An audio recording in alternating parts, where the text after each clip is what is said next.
Hello everyone, my name is DaEun Jung and I'm a senior at Bennington College, primarily studying chemistry and biology.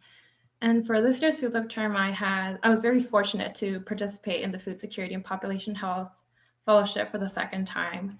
And I had an amazing experience with my supervisor, Rory Price, to work on 3 different projects to address food insecurity in Bennington.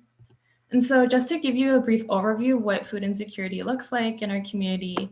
So in 2017, 11.6% of Bennington County's population were reported to be food insecure. And that number was expected to increase to 16% in 2020. And that's most likely due to COVID. And so just to give you a brief picture of how minorities are affected. So 27% of Vermont's LGBT population were reported to be food insecure. And just because I could not find the data for Bennington County in terms of the LGBT population, that does not mean these types of health disparities does not exist. It's just that there's this lack of data that still needs to be collected and analyzed. And so the first project that I worked on was a community health needs assessment. And this assessment is basically used to look at what are the top priority health needs of a community, such as healthcare access, substance use, and mental health. And so the first part that I worked on was a survey. And the survey is really important in terms of gathering data of what the community members actually think are the top priority health needs. And so the second part that I worked on was a report, and this is the bulk of the community health needs assessment. And I helped draft the food insecurity portion of it and involved a lot of data analysis. And so the third part was the forums, and the forums are basically a platform where community members can directly express what their concerns and issues are about what they feel healthcare looks like in our community. And so I helped choose video conferencing platforms as well as drafting presentation slides for the forums to guide the discussions. And so the second project that I worked on was the Healthcare Shares, which was basically a pre-existing program led by Tiffany Tobin, who's the Director of Hospitality Services.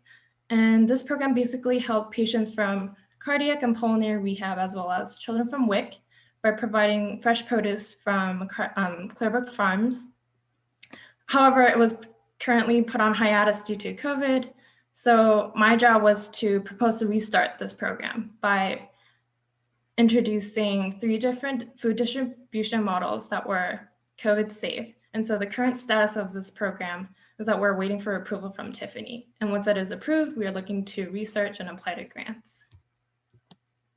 And so the third project and the last project that I worked on was the Crock Pot Project. And this project basically started when we realized there were 26 crock pots left over at the hospital. And so we thought it would be a great idea if we could distribute these crock pots to families who are currently utilizing motel vouchers, but are later transitioning into permanent housing.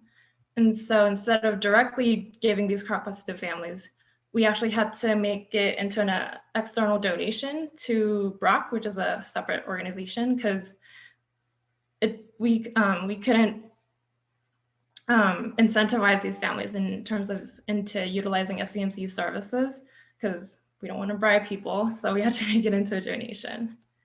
And so this is an example of the recipe cards that I created. On the left, you can see the cover, and on the right, you can see the recipe card, which would be distributed along with the crock pot so that it would look like as a housewarming gift. And so just to give you a brief overview of what capacities I was able to develop during my fieldwork term. So by juggling 3 different projects and doing this fieldwork term remotely, I was able to develop multitasking skills, be flexible and adaptable, as well as develop my communication skills. And so lastly, just to give you a brief overview of what I've learned about food security in Bennington. Obviously, the impact of COVID was really devastating. And like I said before, the health disparities that exist and the lack of data to analyze those health disparities is very critical. So a lot more data needs to be collected and analyzed. And so last but not least, there's a strong need for collaboration and communication so that we can share resources and information to improve the health outcomes of our community. And so lastly, I wanted to thank all these people, and special shout out to my supervisor, Rory Price, for making my fieldwork term experience so amazing and memorable. Thank you.